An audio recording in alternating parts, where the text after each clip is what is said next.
Hey everyone, and welcome back for another deep dive. You guys ready to get into it today? Oh, absolutely. Always ready to dive in. Awesome. So today we're taking a trip down to Brazil. Ooh, Brazil. Yeah, sun, beaches, music, but we're not focusing on that today. We're diving into a bit of a literary mystery that has me kind of obsessed. Okay, I'm intrigued. Lay it on me. So get this. We're talking about this guy, João do Rio. He was like this mega famous Brazilian author back in the early 1900s, but then, poof, gone, vanished from memory. It's crazy. Wait, seriously.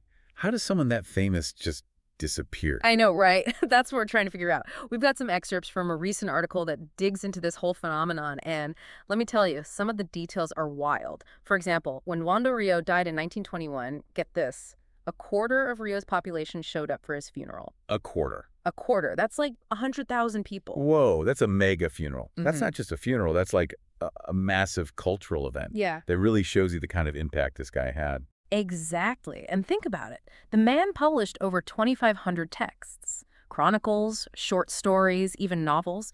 He was a total writing machine.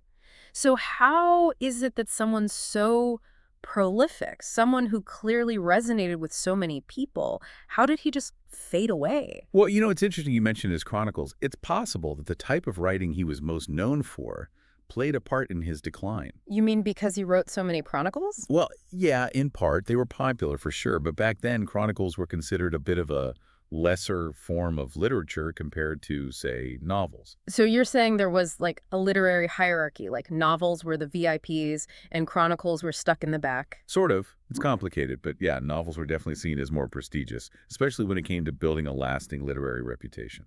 Okay, but what made novels so much better? Was it just about length, or was there something about the style, the themes? It's a good question, and it really gets at the heart of how literary canons are formed, right?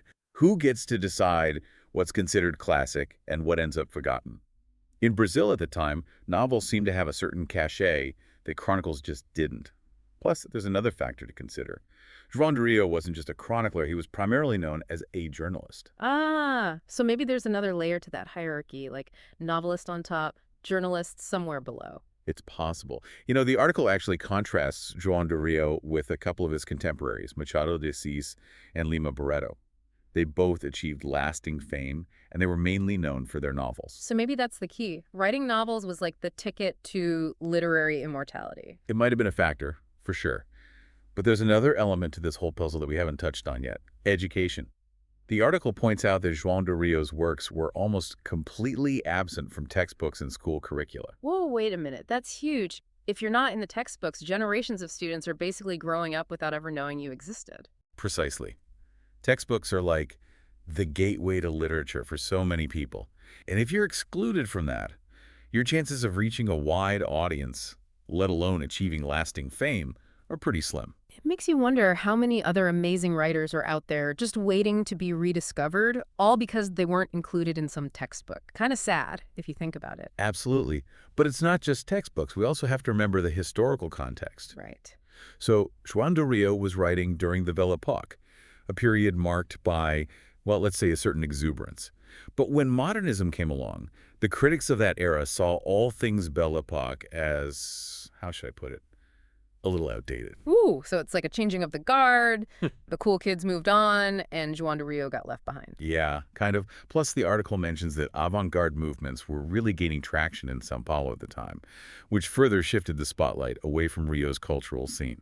Wow, so it's like all these forces working against him. The chronicles thing, the journalist thing, being left out of the textbooks, and then this whole cultural shift on top of that. It's almost like a perfect storm of factors that led to his disappearance. It really does seem that way. And let's not forget about the personal attacks he faced. Oh, right. The article mentioned that he was targeted for his appearance and his sexuality. Pretty nasty stuff. You have to wonder if that played a role, too, in his being forgotten. Those attacks were definitely hurtful, no question. But I'm not sure they were the main reason for his disappearance. It seems like those other factors, the literary trends, the educational system, the historical context, those were the bigger forces at play. Okay, that makes sense. But hey, at least there's a happy ending. Oh, absolutely. His story doesn't end there. because he's making a comeback. The article mentions that things started to turn around in 1978 when his first biography was published. And now he's even being celebrated at the 22nd Parody International Literary Festival. That's a pretty big deal, right? It is. It's like the biggest literary event in Brazil. And it's not just about recognition. Some of his works are being republished too, which means they're reaching a whole new generation of readers. Works like Alma Encantadora das Ruas, Pavor Dentro da Noite, Memórias de Rato de Hotel. It's exciting to see them getting a new lease on life. Wow, that's awesome. It gives you hope, doesn't it? Like, even if a voice is forgotten for a while, it can still find its way back to us. It really does. And you know what? Maybe there's even a silver lining to this whole delayed rediscovery thing. Think about it. People are coming to his work now with fresh eyes, without the baggage of all the old controversies or the pressure of having to study him in school. That's an interesting point. They're judging the work on its own merits, not based on some preconceived notions. Wow, so much to think about. So as we wrap up this deep dive into the curious case of João Rio, it leaves us with a question for all of you out there. Who are the forgotten voices in your cultural landscape? Who deserves a second look, a fresh perspective?